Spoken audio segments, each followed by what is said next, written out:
Chapter 18 of The Science of Being Great by Wallace D. Wattles. This recording is in the public domain. Jesus' Idea of Greatness. In the 23rd chapter of Matthew, Jesus makes a very plain distinction between true and false greatness, and also points out the one great danger to all who wish to become great, the most insidious of temptations, which all must avoid and fight unceasingly who desire to really climb in the world. Speaking to the multitude and to his disciples, he bids them beware of adopting the principle of the Pharisees. He points out that while the Pharisees are just and righteous men, honorable judges, true lawgivers, and upright in their dealings with men, they love the uppermost seats at feasts, and greetings in the marketplace, and to be called Master, Master.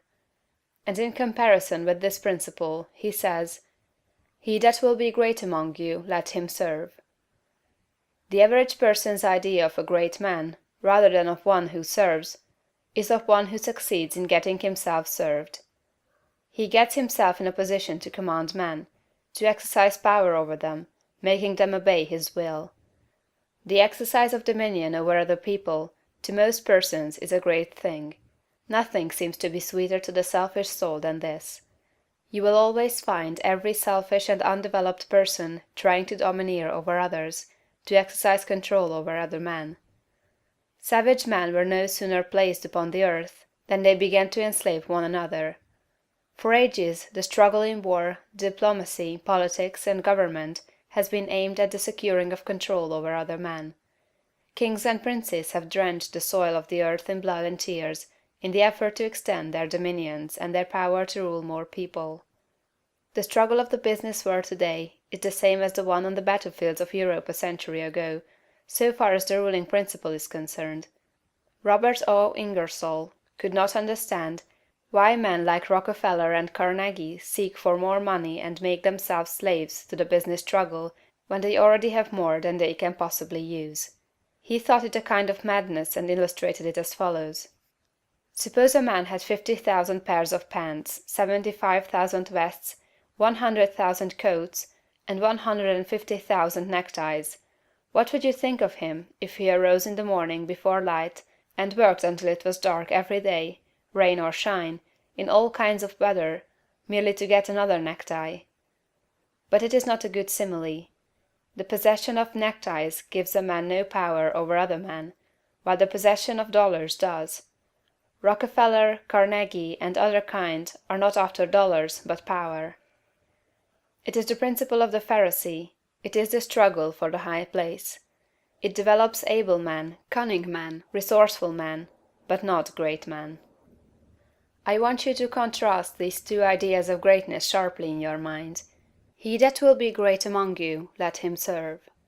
Let me stand before the average American audience and ask the name of the greatest American, and the majority will think of Abraham Lincoln.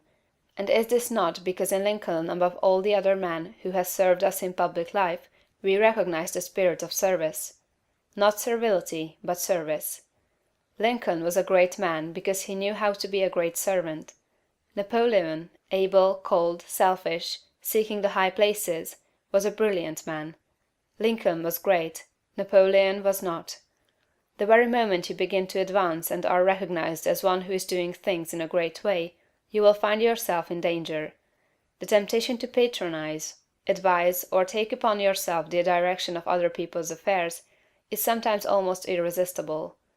Avoid, however, the opposite danger of falling into servility, or of completely throwing yourself away in the service of others.